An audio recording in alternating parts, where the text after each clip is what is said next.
Bite घेऊन जितेंद्र आव्हाड हाय हाय, जितेंद्र आव्हाड हाय हाय, रामचंद्र भगवान की जय। धिक्कार असो, धिक्कार असो, जितेंद्र आव्हाड धिक्कार असो, जितेंद्र आव्हाड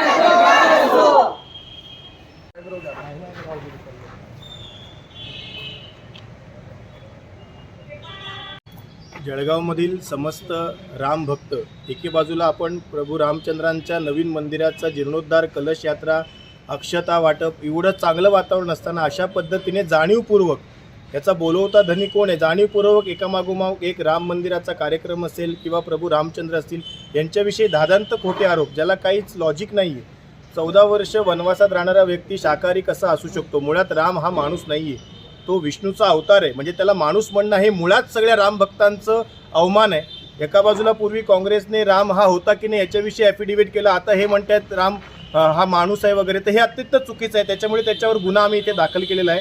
त्याचबरोबर राम मांसाहारी होता, प्रभू रामराया मांसाहारी होते, हे कुठलाही पुरावा न देता एक इलॉजिकल त्यांनी स्टेटमेंट केलेलं आहे. मुळात आज म्हणजे आपण म्हणतो जंगलात राहणारे अनेक पशु पक्षी हे तिथे जंगलात राहून सुद्धा हे शाकाहारी आहेत. असं असताना तो जंगलात 14 वर्ष राहिला म्हणून मांसाहारी आणि आम्ही त्याचा आदर्श घेतो म्हणून आम्ही मटण खातो, हे अत्यंत चुकीचं आहे. ह्याचा आम्ही सगळे रामभक्त निषेध करतो आणि त्याच्यावर सगळ्या ठिकाणी गुन्हा दाखल झाला पाहिजे आणि त्याला मुळात महाराष्ट्रामध्ये पुन्हा कुठेही वक्तव्य करण्याची संधी महाराष्ट्र सरकारने द्यायला नको, अशी पण आमची मागणी आहे. कारण राम मंदिराच्या कार्यक्रमापर्यंत अशी काहीतरी वक्तव्य करून जाती तेढ निर्माण करून कायदा सुव्यवस्थेचा प्रश्न निर्माण करण्याची शक्यता ह्याच्या मागे आहे असं आम्हाला वाटतंय.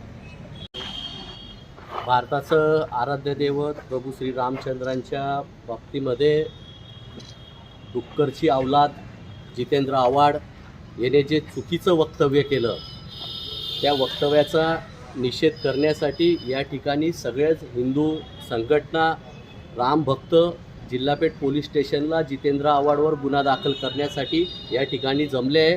आम्ही जळगाव शहरवासियांच्या वतीने पूर्ण महाराष्ट्राच्या हिंदू संघटनांना आव्हान करतो की प्रत्येकाने प्रत्येक जिल्ह्यामध्ये, तालुका स्तरावर, प्रत्येक गावामध्ये त्या ठिकाणी या डुकरावर गुन्हा दाखल त्या ठिकाणी करावा, एवढी विनंती आम्ही या ठिकाणी करतो आहे आणि जिल्हापेठ PIला या ठिकाणी निवेदन देतो. अरे जितेंद्र आव्हाड यांना रामायण खरं तर रामायण वाचायला द्यायला पाहिजे त्यांना, की प्रभू श्री रामचंद्र हे काय होते आणि कोणासाठी आहे. ते सर्व जनतेचे, एका समाजाचे नाही आहे कोणत्या. तो म्हणतोय की हा बहुजन समाजाचा राम आहे, तो मांसाहार करतो, हे चुकीचं आहे. त्यांचं वक्तव्य करणं चुकीचं आहे. अशा या जितेंद्र आव्हाडाच्या म्हणजे एक तर तो डोक्याने फिरलेला असेल, नाहीतर तो मूर्ख झालेला असेल, त्याचे आम्ही पाय उतार करण्यासाठी आम्ही मागणी करतो आहे आणि सर्व हिंदू संघटनांनी त्याच्याविरुद्ध आवाज उठवावा आणि त्याला पाय उतार करावा, ही आमच्या सगळ्यांची मागणी आहे. आज काय केलेलं आहे तुम्ही नेमकं इथं? आज आम्ही जिल्हापेठ पोलीस स्टेशनला त्याच्याविरुद्ध गुन्हा दाखल करण्यात येतोय.